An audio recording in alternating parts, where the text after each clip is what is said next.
Welcome back to the McGolf Talk. And this is What's in Your Drawers. Again, what we talked about when we first started, that it was all about what I had in the shop in my drawers. And we would talk about golf stuff, just everything in general. And that's what we're continuing. We're kind of changing the name to McGolf Talk because what's in your drawers tends to get a little of the attention that we really don't want.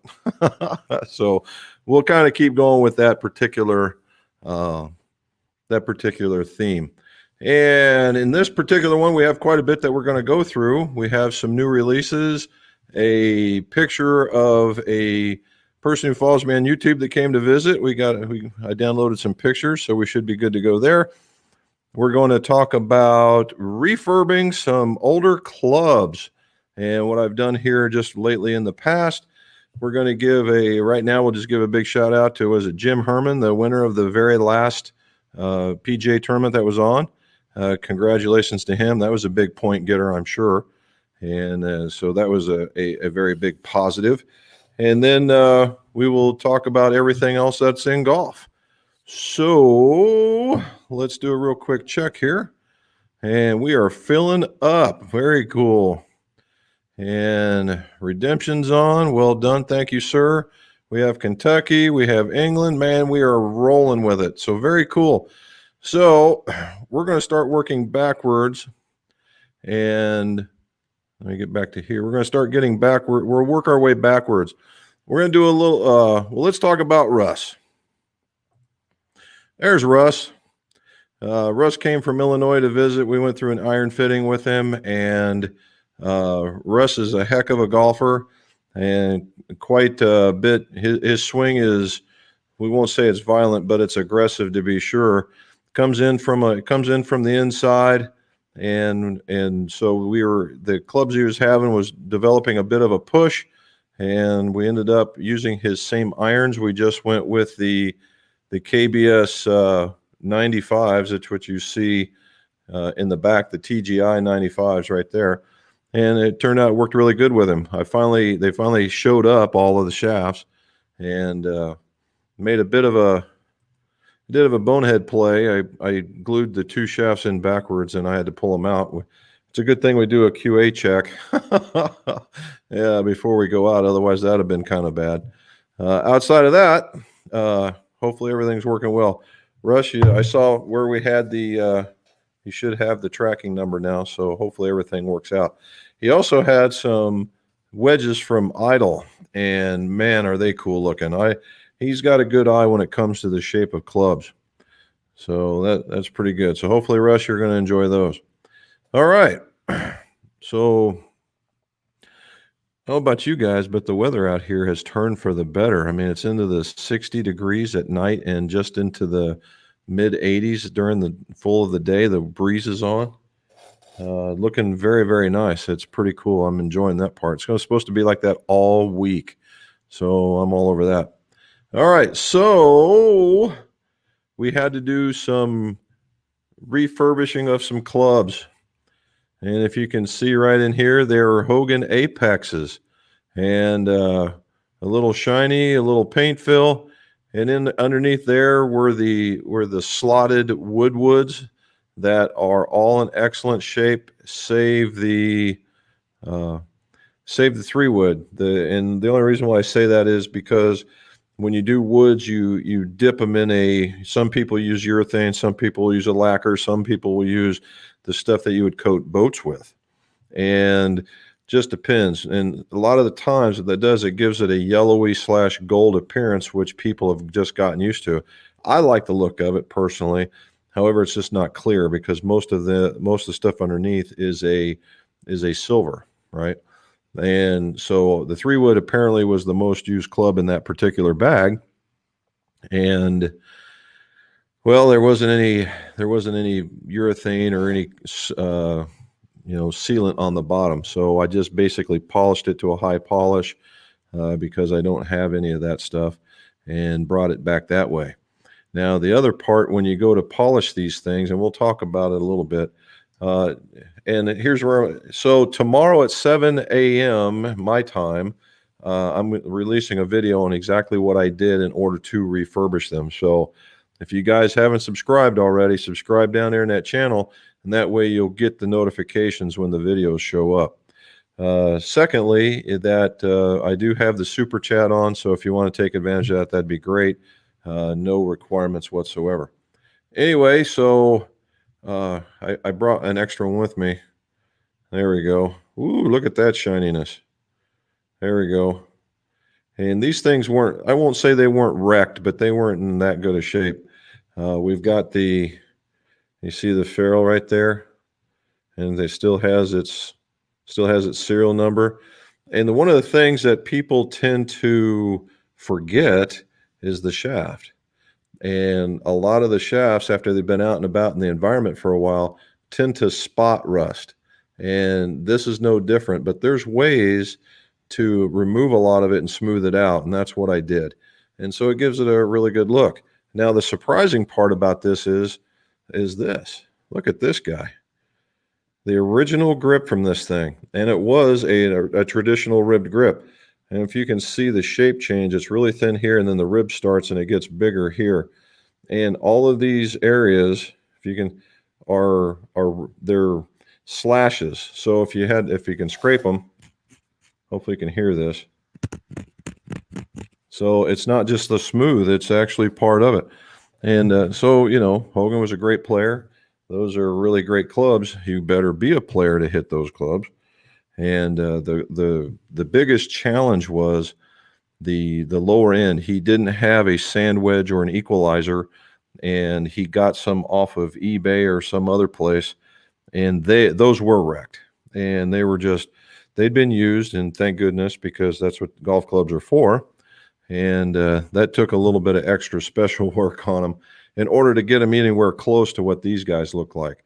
So if you guys are interested in seeing what we did to all of the clubs or how we did all the clubs, check it out. It'll be out there 7 o'clock in the morning. Also, we're also streaming live on Facebook right now. So if you guys are watching on Facebook, thank you very much. And we'll see if where this keeps going.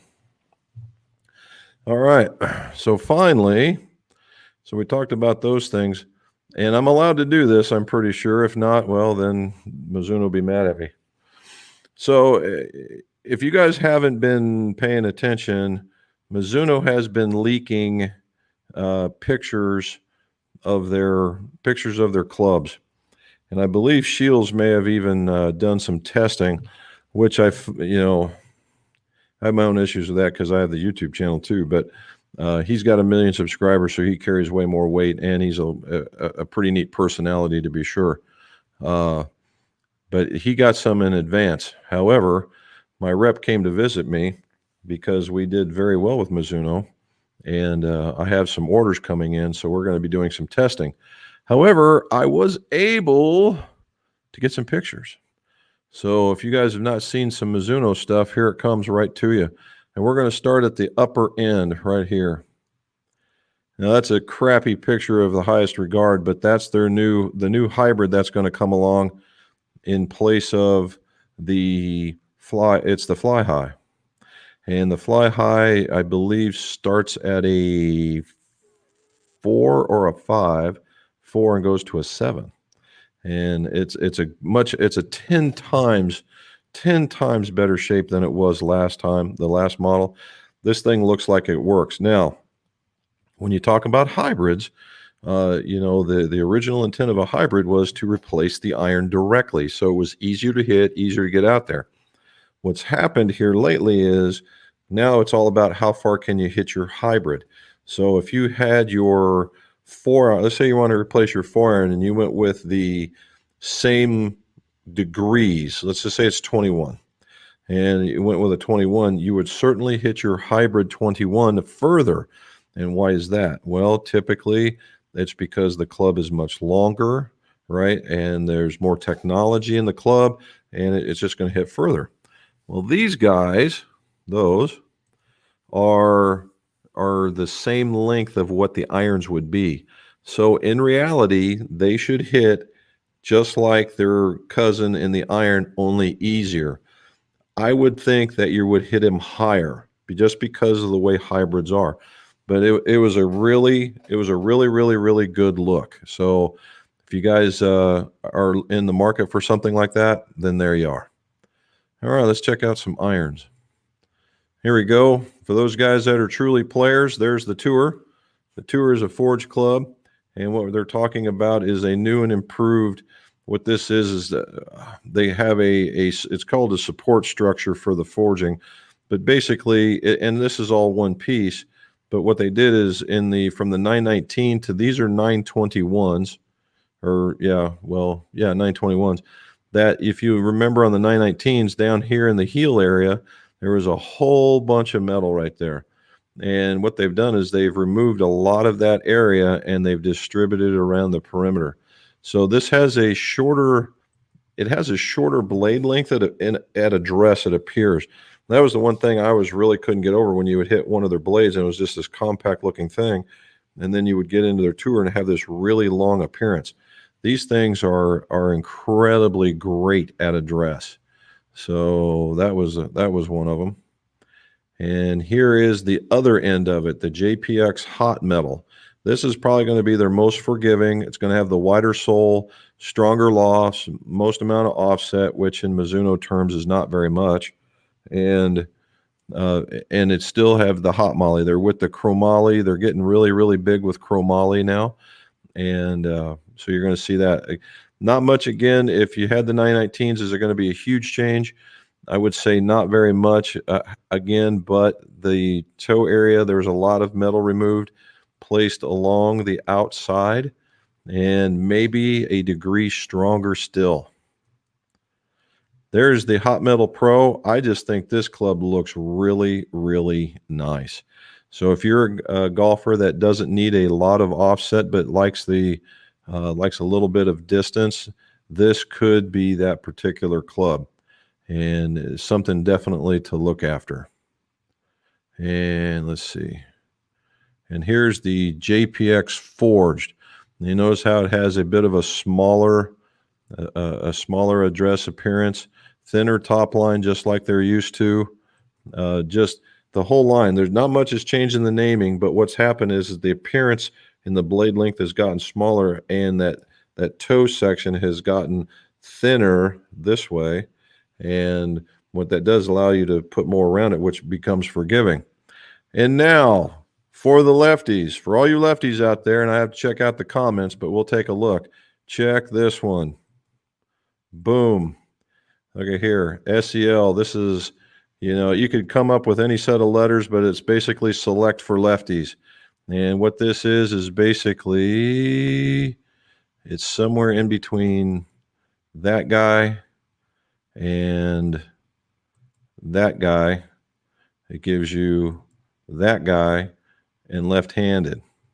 I think, and I took a quick look at it. He wouldn't let me hit it, but it's a gorgeous club, man.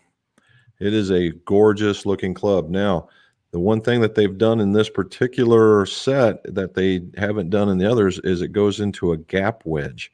Now, that made my day. It went into a gap wedge. And it starts at a 4 or 5 iron, and it is made to pair up with the hot metal being the 4 and or 5, so that there's this combo set action going on where, at the taller iron, it's going to be stronger, it's going to go out, it's going to be a lot of help. So lefties, there you are. Plus there's other ones that are coming in lefties. This is just the select, much like the blade is the select blade. This is in that particular loft category, so that's pretty awesome. All right, last but not least is this guy, and this is the ES21, as you see right there.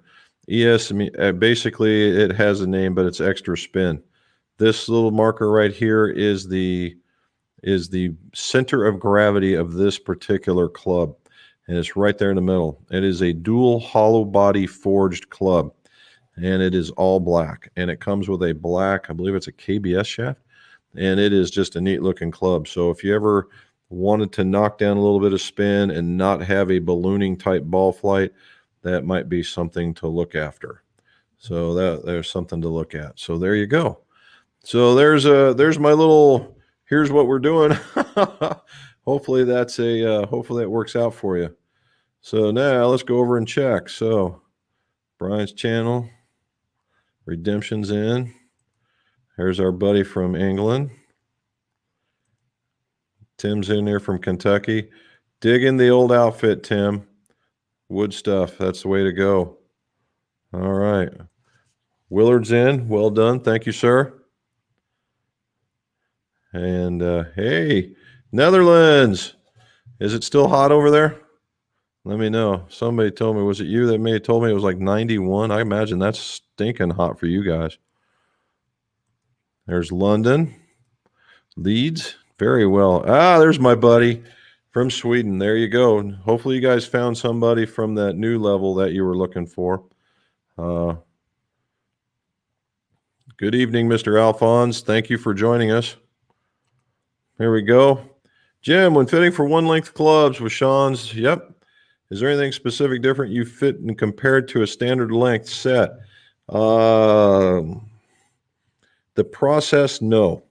Okay, you got what I'm looking for is I use 6 irons when I fit. 7s are traditional anymore, but they're too easy. I want something that's a little bit more difficult to hit, and the 6 iron, the 5 iron was there, and with the new changes of clubs, that the 6 iron is now the new club, and it's just easy enough to hit, but just still difficult enough to hit. Now, once I figure out that's the best length of that particular iron, you can modify it down to a 7 iron or an 8 iron, depending on how you like to build to. Okay, because with Sean, he, as everybody was fitting to 7s, he was fitting to 8s, but he made it so he made the clubs with those with the little extra piece in the bottom so you could reweight them, or the different weights where you could go longer and it would be fine. And I typically went with 7s, and it was just a little bit heavier, but it tended to work out better. And then you just go to fit to the normal system. Now there's a couple of philosophies out there that, if it's single link, same thing all the time, that it's the same shaft all the way down, same lie angle all the way down, same everything all the way down.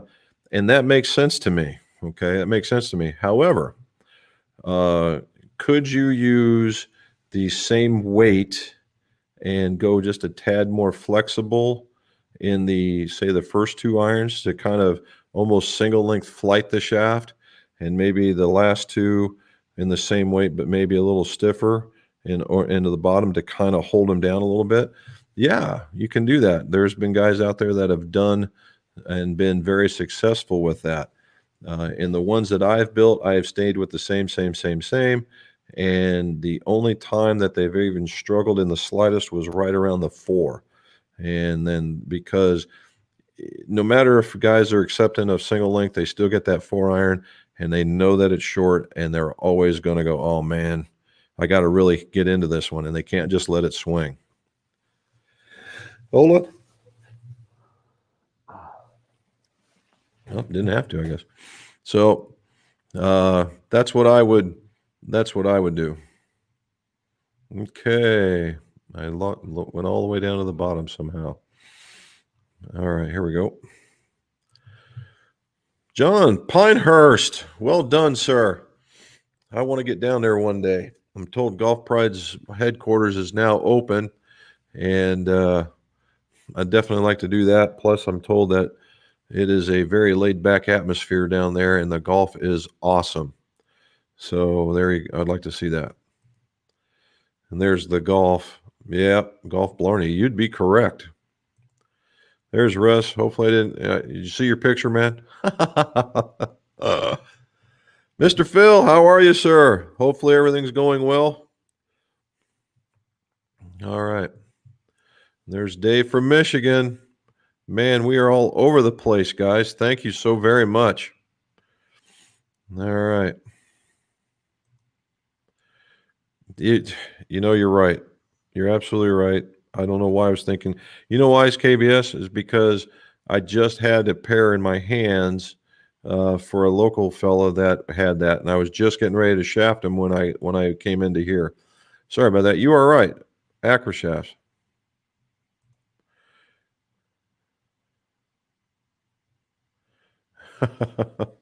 Well, I would set it off to the side, honestly. Uh, Depends on what else is traveling around in there with it. If it's big enough to fit in the suitcase, I'd put it in the suitcase. If not, I would just put it to the side, probably wrap a blanket in it and that kind of thing. Go from there. Matt, how much would we shoot? Back tee 67. Oh my gosh. You're absolutely slaying me, Matt. Although I will say I went to my local course here, I would consider to be the JC's in Chillicothe. It's about, I don't know, 15 miles to my north, maybe a little bit more. And my dad goes with me, and we get out early. And at 6:30 in the morning, it rained the day before, so everything was cooling off, and it was foggy. So those guys in the UK that are used to that kind of stuff, I was hitting blind shots, and I have come to the realization that, when you just say, people tell you, hey, you just close your eyes, it ought to be the same thing. It's not. It is not. And so it was, I didn't lose a golf ball into the fog, which was a good thing, but I wasn't anywhere near the placement I thought it was going to be. And I shot the perfect round of bogey golf with a couple of pars and a couple of doubles, which really wasn't very fun. Got around to the back where it started peeling off, and I ended up shooting a 37. So something's out there for me. Maybe I'm starting to bring it around. So that was a good thing. All righty. We have Raleigh being represented. Well done, Brock. Thank you so very much. Jack, San Felipe, Mexico. Wow. Very cool. Thank you. There's Jack and Lombard checking in. There's Matt going to ask a question. Can you talk about the bags that have individual holders and the ones where the areas where your clubs go? Which do you prefer? So what we're talking about is how many dividers in a bag, and I got my bag right over there, but so there are bags that's separated by 4, they're separated by 2, separated by 6, 8, and 14, right? And so the 14 is obviously ones where the individual clubs are separated. Now, in some cases, the 14 dividers don't go all the way down, in which case your clubs get all jumbled and they bang around, and it's really no different. The only thing it's doing is keeping your clubs in order. Pardon me. And that's not good. And so when you look for a bag with 14 dividers, you want it to go all the way down to the bottom, and that keeps them individually separated, and it also reduces some bag wear. Okay, you could argue that point either way, but honestly, that's the way to go. Now, what I have seen is, and I don't for the life of me know why, but those plastic tubes that were the length of the bag, that they would put them in those 14 dividers. And those things, even when they were, guys would put them in those ones that only had 3 and 4 divider pieces in order to keep them separated. And what we found out is that they were the cause of a lot of bag wear, because that plastic, it would be rolled over the top, and you'd have this tube with the lip rolled over like a coffee cup. And then what it would do is on a graphite shaft, so it basically just, this plastic would rub right where my finger is. It would just rub, and it would rub the paint off and rub it down and all that kind of stuff. Now you can say, well, yeah, the material will do that too, based on some of it. Yeah, but a lot of it definitely takes a lot longer. So that's where you can go. Now, for guys that, if your guys are doing the Sunday bag thing and you're looking for super duper lightweight and you're just going to throw it over your shoulder and you're doing a quick 9 or something, there's absolutely nothing wrong with doing the 2 divider and getting it going for the pure fact of saving weight and just getting real mobile. Now, if you're going to be one of those guys that's going to go full on and you're going to carry with the straps, the shoulder straps on both, or you're going to be pushing on a trolley or you're going to be in the back of an electric cart or any of that kind of stuff, then 14 dividers is the way to go. It's a little bit more weight, but it saves your clubs, and that's what I would choose for sure. Aaron's back into California. Oh, 110. Aaron, how? Oh, and I don't want to hear it's a dry heat either. When you can bake an egg out on the sidewalk, good gravy, man. More power to you. Just more power to you. All right. Yeah, they did. I was completely surprised how they turned out. And I'm surprising the guy. Hopefully he's not watching, but I did a little paint fill action for him too, to kind of give it that, to dress it up, because I'd say 3/4 of them weren't very good. So we dressed them all up. He even made the equalizer, which I think is truly black painted, but they're all red, so they all match. And I really should show you the woods, because the woods were they were phenomenal. They were in really, really good shape. Ricardo, the grooves were horrible. All right. But I'm not touching them because, and as you'll see, you can just tell by looking at them, just by the depth and the coloration, that there's not one that was the same. And I'm not so certain that's not from the forging process. All right. From what that was, from being pressed in there. And as I was cleaning some of them, there were some of the grooves that were getting pushed shut. Now, would I, if I was going to use them again, I would find somebody that was really a good regroover, and yeah, I would do them again. But he was using, these are to be display pieces / maybe once in a blue moon type shot. So I wasn't going to touch the face, because this is a painted face and it'll eventually wear. And if I have to do it, it's going to get sandblasted, and then it's going to have a little bit more coarse, face. And I don't think that's what he was going for. Now, if you guys are looking, can you see see what's going on in this face? It's not necessarily straight like you see in all today's clubs, right? There's a bit of a curve right here and a bit of a curve right there. So that was something that he did back in the day. And can you imagine these guys hitting this thing and going, "Oh yeah, I was a groove low." All right, I'm glad you could tell. All right. Mr. Redemption, have you ever seen where someone added sand in a 370 diameter shaft to fit a 362 hosel? Well, I don't know where a 362 hosel was at, and no, I've not seen where somebody added sand. Now, I've seen where people have added sand in the glue or in the epoxy to take up some of that room. Yeah, I've seen that. And but a 362 hosel, that's a unique one at best. Aaron, what's he say? When applying grips, do you prefer adding multiple layers of tape with standard grips, or applying medium grips affects performance either way? That is actually a really good question. If a guy is truly, let's say he's a mid-size, right? If he's truly, you bring me one of the woods, the driver, please, of the Hogan set. And if he's truly a mid-size, I just like using the mid-size grip. And because there's always, if you're not exactly the same in each one, you run the risk of it being just that little bit of difference. Now, can you do it the other way? Yes. It would be my opinion, and my opinion alone, that when you use tape, that you add more weight. I know we're talking layers of tape, but if you're talking 3 layers of tape, yes, they're attached.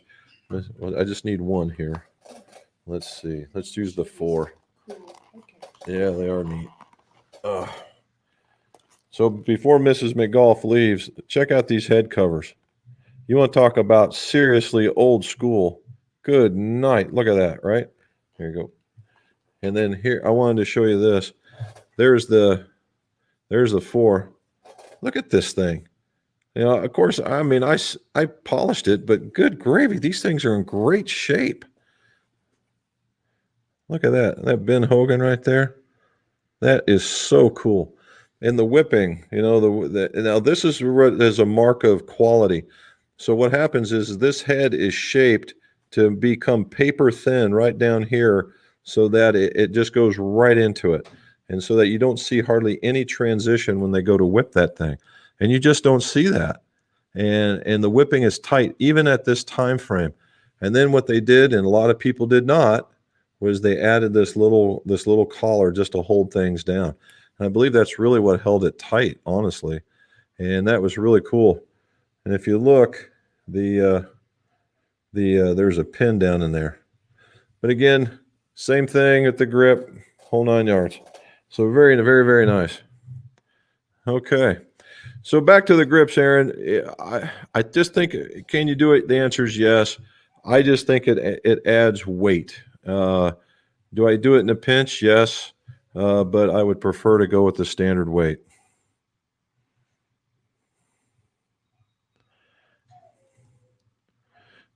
Yeah, Glenn, they are. It's a good looking. It is absolutely good looking.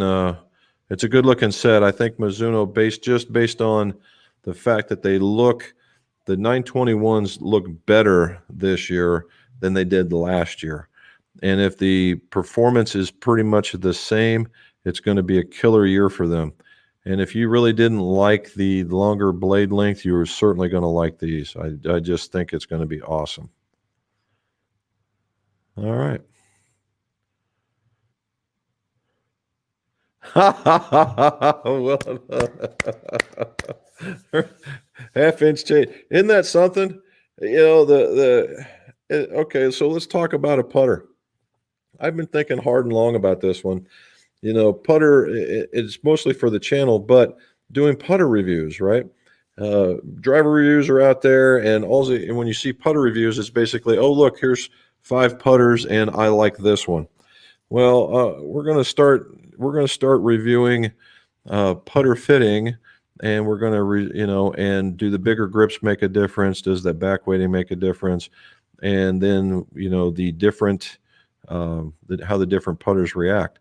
And I finally worked out a process in order for it to translate. And that's always been my biggest problem with a lot of reviews, including my own. In a lot of the reviews is that, how does it translate from me to you, right? That's the reason why I measure the clubs, and that's the reason why we see if the clubs are what they say they are in the propaganda and in the books. And if they are, grand. If they're not, well, that's a problem. And then, from a fitting perspective, what fits for a person? And then that way you don't go, well, Jim hit it 300 yards, and so why don't I? Well, no, that's not it at all. Why do they have these technological additions to these clubs? Why do they have these weights, extra weights that you can have, either lighter or heavier? And what does that do for you? Those, to me, I think that's what's really important, because when it boils right down to it, at the end of the day, you're going to pick the one that you like the look of.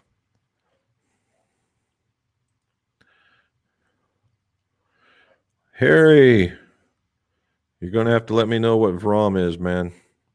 You got me on this one. Alphonse the Lefty, check out that new Mizuno stuff. The Netherlands, again, well done. Hitting the Netherlands hard. Well done. And thank you, Harry. Thank you very much. They are. Isn't that something? They're looking good. I think we're going to see some more of that coming down the pike. With those changes, maybe some more people that didn't carry lefty stuff in the beginning, that they'll do that. If you remember from last week, although we didn't get to see him, Eric was talking about yet another left-handed set.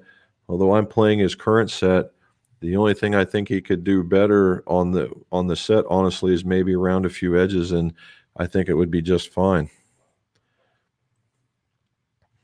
Have I seen sub 70 clubs? Russell, only on internet pictures. I really have not. Nobody's in. Keep in mind, I am in very rural Ohio. It is very low in the population density, and which has been very good for this COVID count. But it's also got its drawbacks in that normally stuff like that takes a year or two in order for it to actually circulate down here. And so when I do a lot of that Mizuno or the new clubs or whatever, when I see people, they're like, "Oh, you carry these things?" Yeah, I do. And they're virtually 2 models behind on what they know is out there. So the answer is no. And and I'm more of a component guy when I build for all these other OEMs. So I'm sure that this is not in their building or their business strategies to let somebody like me have something like that. Mr. Brian, same to you, buddy. Same to you. Yeah, Jack, the ES wedges, when you look at them, it is a twofold. It's a two-piece forged, and it's a piece here and it's a piece here, and they've moved the CG around to be right in the middle. That's about as far as I can go with it to tell you because of the embargo, but uh, they are leaking it out, and I am supposed to see my stuff in about 2 weeks. And when the 2 weeks happen, and you're going to see the internet will be ablaze with this stuff. But I think it's going to work out pretty good. It's one of those. It's got a wider sole, so you can just chase after it, and it would be very, very nice. So keep your eyes open. But they're all going to be black. Now there are no silver ones. Now the thing with the black, yes, it does look cool. It looks cool in the bag. It looks cool hitting the ball. You can see where you've been hitting.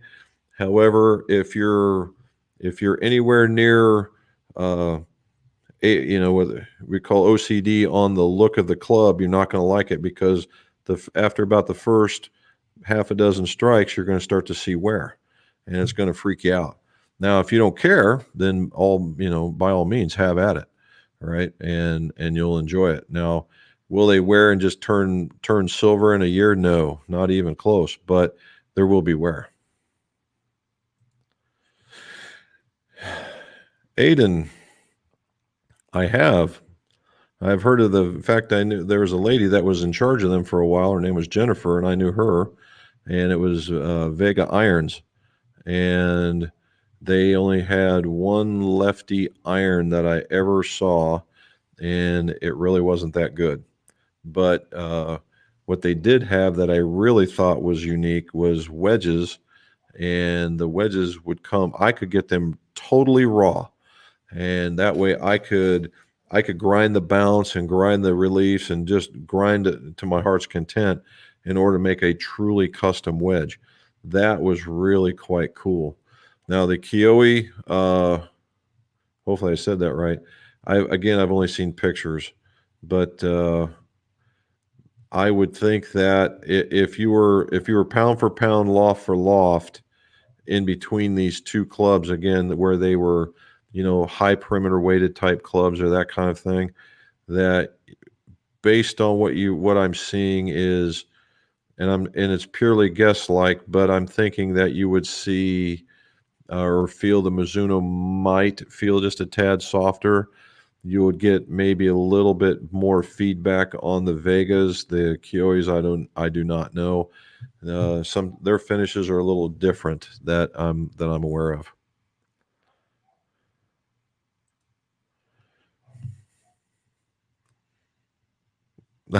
There you go. There you go.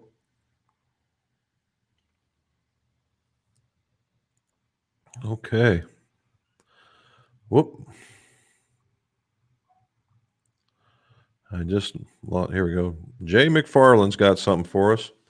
Oh, I like the logo, man. That's pretty cool. And he's coming from Facebook. Silly question. How drastic will hot melting a driver head from C2 alter the CG of the head? Oh, let's work this out. So if you're going from C8 to D2, that's 9, 0, 1, 2. So that's 4 swing weight changes, which should be on the average of 2 grams per point. So 8 grams. And in order to effectively move the CG, you need at least 10. So the answer is it shouldn't. Now, could it move it just ever so slightly? Yeah, but we're talking, that much. But what I would be more worried about when you hot melt it is where it's going in the head. Now that can be important. If you put it towards and we use the Here you go. We're going to hot melt this, right? Well, in case just kind of going, we're going to go backwards. What they would do underneath here before they would put it on, they would drill holes in here in all these different areas, and you could tell them what you wanted, that you wanted more draw bias or more fade bias, and where they would drill the hole and they would pour lead in there, and then they would put this cap on. All right. Now, in the same instance, when you're hot melting a bigger driver, if you set it and you set it in the club and you set it holding like this, all that hot melt is going to be down in this neck of the woods, and it's going to now give you a draw bias. If you set it so that it sits like this and it just wants to cover across the bottom, pretty much you're going to be in much better shape. It might hit it just a hair higher, but nothing spectacular. And then the same thing, if you set it like this, that it'll be all in the toe, and then it'll be fade bias. So you want to be very, very careful when you throw the hot melt to it. There you go. No doubt, right? Oh, we did that one. There you go. Getting the guys hooked up. All right. How do the JPX Tour irons compare to the MP20 line? Closer to the MMC model than the MB? Yes. So, as Chris Vauchal, the designer in North America, would say, is that the Tour is a MP in JPX clothing. Those are his words. And so they're more of an MMC type loft with just a hair more forgiveness. And when I mean a hair, I mean a hair, because the MMC has basically a muscle that looks flat on the bottom with a cavity on top, where the JPX has a cavity that's bigger, but it's not nearly as deep. So it's a bit of a trade.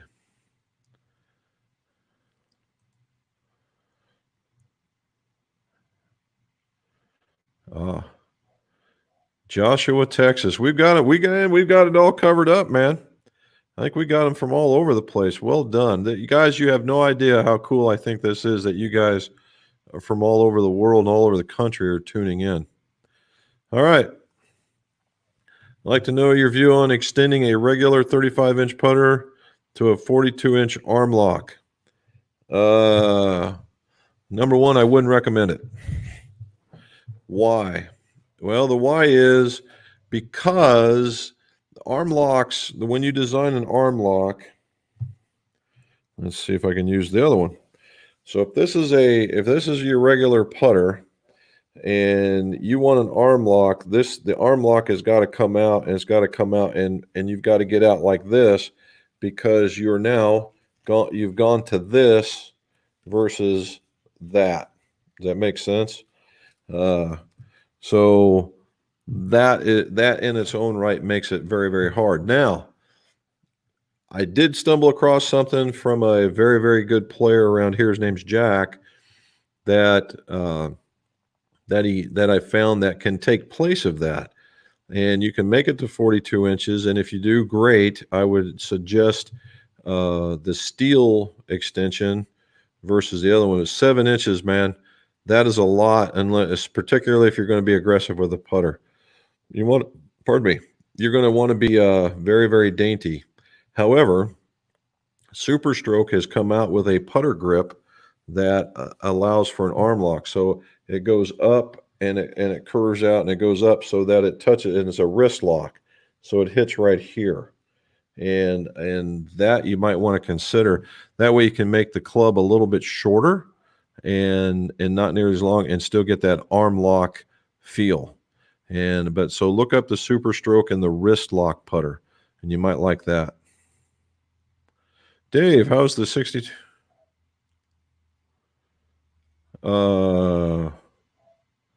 It is actually very good, sir.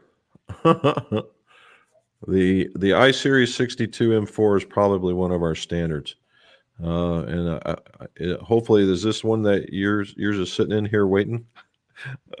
But yeah, it's a good one. It's a good for the price that you pay for it, is an outstanding shaft.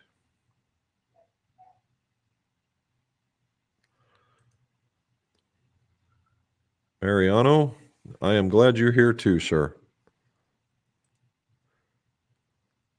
How long does it take to get used to? get used to newly fitted clubs. Well, Dave, if you're doing it, if it's done correctly, hopefully not vary at all. Now, unless it's something radically different, right? Let's just say you were playing with standard length clubs and all of a sudden you needed an inch over. That could, because now you have to, got to keep standing, right? You got to keep up versus this. And old habits are hard to break.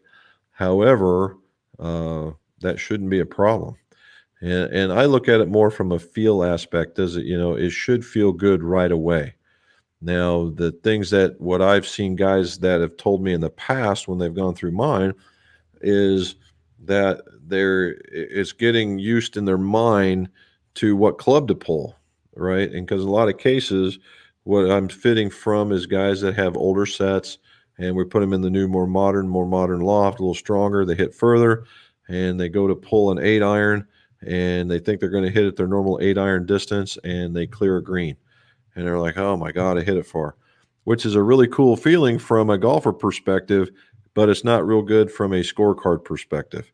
And so that part is a little bit getting used to, but short of that, hopefully not very long whatsoever.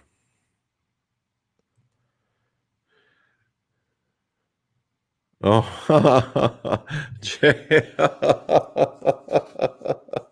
I would, if for some reason that came up and about, that would be very, very cool to do, because the pin shaft, the pin on this one, I don't know if you can see it, but it's right there at the very end. It's right at the end of my finger.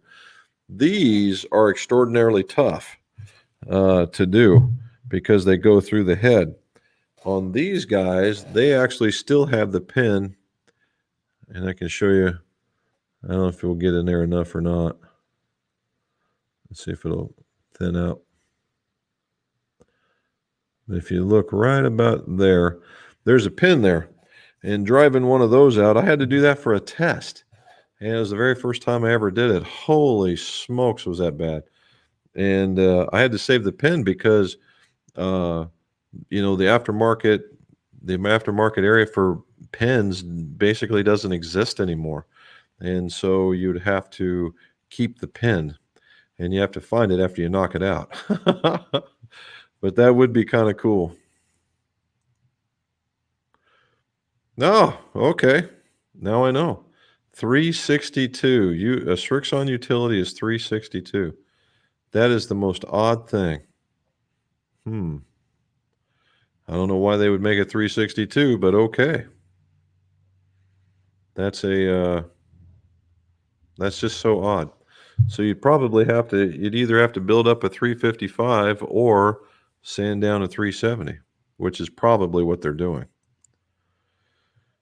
All right, Travis, playing Callaway Apex Pro 16s, 105 S300s, considering building a similar set with AMT Black S300s so I can get lighter MI43. The AMT Blacks. If I understand the AMT colors, because they have black, red, and white, that the red is the softest, the black is the medium, and the white is the strongest, I think, somewhere along that line. And at the top end, because now XP is a higher launching shaft, right? That's a 105.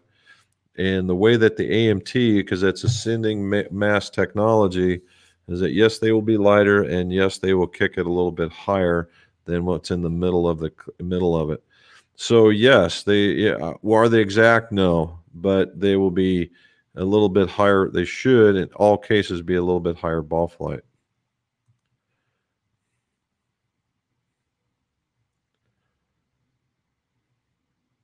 Ah, look at that.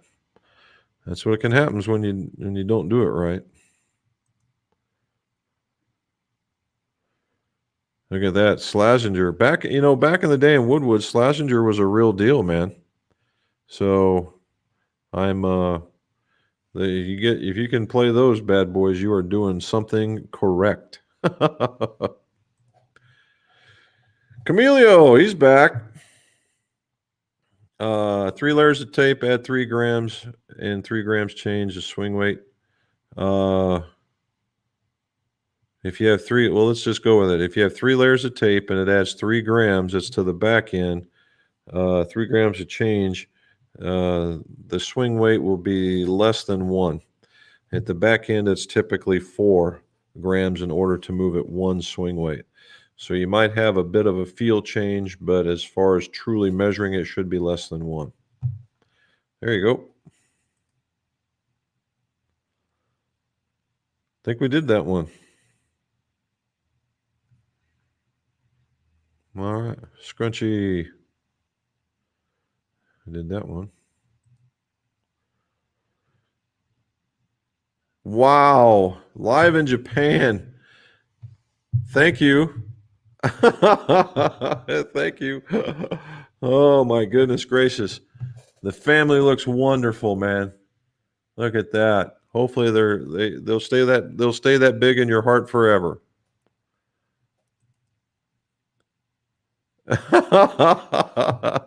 hope not, man. You guys are killing me.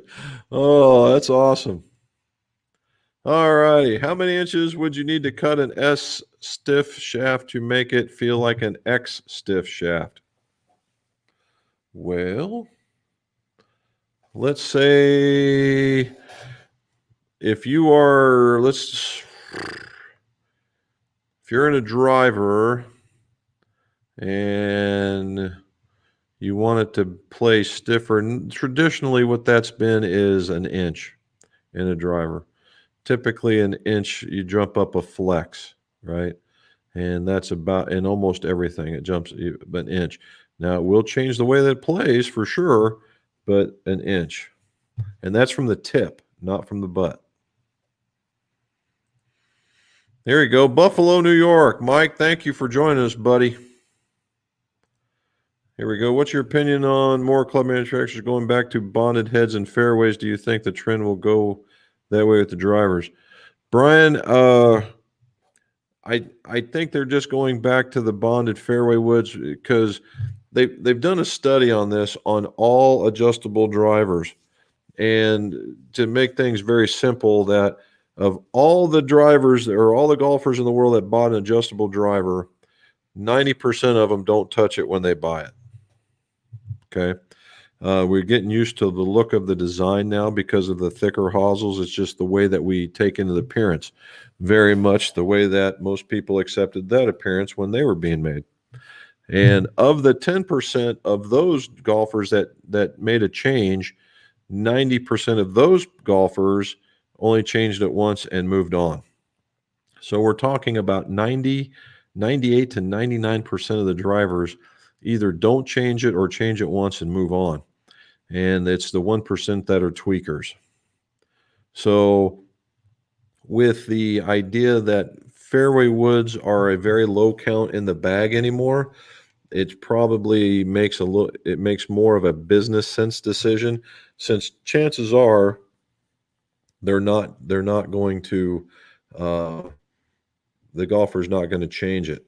Now, for most of the OEMs, they most likely have what's called a clamshell, and what it does is it's two-poled a piece of plastics that hold onto the club just like that and exposes the hosel, and you put it in your bending machine, and that way you can bend the hosel just to, a tweak, a degree either way to help out get to that 56 or 59 that you like, right? And that's where they're going. Now, will they all do it? Probably not, because some of them are already committed to that kind of stuff. But as far as that way goes, now going with drivers, probably not. If you've looked, they've already tried to do that on a few, and they weren't very popular. And it wasn't that they didn't work, is that the guy that's buying that club wants that adjustability, whether they're going to use it or not. All right. Jack wants to know, how long does it take from fitting to finish clubs? Well, before COVID, it was about a week for me. All my manufacturers are very, very close in relationship to where I'm at. All right, very, very close, except for Callaway's in California. But I've got Georgia, just north of me, about 6 hours in Canada, Illinois, in Ohio, Arizona, I guess is the longest one. So I normally get the clubs. I will get all my pieces, parts in about 2, 3 days tops, and then I will take 2 days to build the clubs in order to make sure that everything's dry and ready to go. So that's it. SJ, how's it going, sir? Is it Navy? Yeah. Is it treating you well? Hoorah, man. Hoorah. And thanks for watching from Japan. Holy cow, that's awesome. Hey, Rob, how are you? Now I can say we've got all that. We got the continent taken care of now. Oh, that's awesome. Here we go. Brendan, Northern Ireland. That's where I want to go. Other than the Scotland again, I want to go there next. Let me know. Is there a lot of good golf in Northern Ireland? That's where I want to go. And I got a question for a guy from Ireland. So if I go to and I do the touristy thing, and I get a Waterford crystal glass, but I put scotch in it, is that sacrilegious or is that right down the middle? Let me know. All right. Glenn, the most popular grip I sell by far and away is the Golf Pride CP2. And take your pick, CP2 Wrap or the CP2 Pro. I keep that one model that was shortly right behind it, and only a few short is the MCC4 Pick a Color. And the funny part is a lot of it has been mid-size, but far and away. Oh, I bet you're dying. With the Wilson Cortex ammo shafts, can you explain the difference in the red, blue, and black? All right, Andy, so the red, blue, and black are the differences. The blue is the one that will hit it higher. The red is for the average, and the black is for the guy that's very aggressive. And it is the real Atmos shaft, and it is very, very nice. I hit it in the Wilson Cortex, and the thing is a beast. The thing that caught those guys off guard is because I measure all that type of stuff, and the Wilsons come in at right around and measure it. They come in right around 44 3/4 inches, which is perfect for most people. So hopefully you're just striping it right now.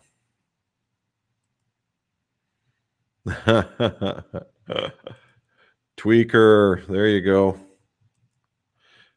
Well, at least you can say you're a 1%er then, right? Oh, here we go. Does it really exist a difference between shafts who come with a driver and aftermarket on the same reference? Yes, unfortunately, that is true. Now, not in every case, right? There will be some manufacturers out there that will have it. They have a specific profile in mind, and they'll find that shaft and it'll be close, and they'll ask him to tweak it and make it something less or possibly even more, but most likely it's less. And so that they can quite possibly get it at a lower price. And it is in the very high volume OEMs, they will do that. And it is very unlikely that they are the same ones. For instance, the T1100s are not the same that are in clubs versus what you go buy, because it's a $800, $900 shaft. There's no way. There's just no way. However, there are some. For instance, we were just talking about the Wilson Cortex, and those are real Atmos shafts. They just don't want to mess around with. And again, with when you do that, now you're spending time developing shaft profiles, making sure your testing is on, that kind of stuff. And you may not be able to invest that kind of time. So as a smaller company, it's just easier and adds to the quality flavor, so to speak, of the club to make it better. All right, talking swing weight, same shaft, same weight, 85, different flex. If it's the same weight, it should be the same. Flex does not really pay into that other than where the bend point would be at. If the bend point is a little bit further down, maybe, but as a whole, no. Sunny England, huh? You sound a bit sarcastic. But thank you from England. Holy cow, guys. Holy cow. That's awesome. All right, I've got about 2 more here, fellas, and then we got to get done. Glenn wants to know how many golfers use the Golf Pride Align system. I would say right now, when they come on the club on an OEM or something like that, most people won't even notice it, and they'll use it. It is a rare animal right now that people actually ask me for that, but I do give it to them as an option to try. And if they do like it, then I will suggest that they use it all the way down to about the pitching wedge or the gap wedge, because in regular wedges, you might want to turn it. It might feel funky in your hand. Short of that, that's what we're doing. Royal County down. Okay. Well, number 1, holy cow. Well, certainly I'll put that on a bucket list type thing, because we want to get up into the north. Apparently, if I'm doing a family tree thing, that's where I'm from, the north. Apparently, where the wife, she's from the south, so we've got it covered. All right.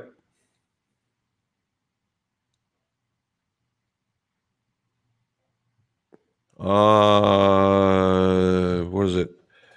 golfshafts.com. Russ is a guy that runs it. He does EI curves on all the shafts, and he'll tell you he gives you the specifics on them. And he does a lot of shafts, and it's $10 a year, and you get, or something like that. It's a really small entry fee, and you can check it on that. Now, as far as OEMs go, probably not. It'll be hard pressed for OEMs. The other people that used to keep that database was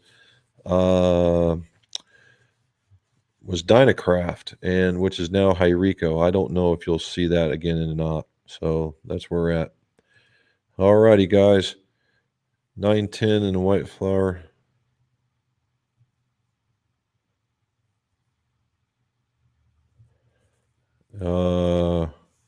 Yes, the Sim Max is probably extraordinarily lightweight. But before you go and do that, you might want to just choke down a little bit first and see what happens. And we'll go from there. Guys, look at here. I just want to do a real quick check through. Here we go. Again, thank you guys. Royal Point Rush. Ooh, that would be great. Okay, Dave, thank you very much. Sean, Florida. There we go. Now we've hit all the corners. And guys, I appreciate the fact that you show up.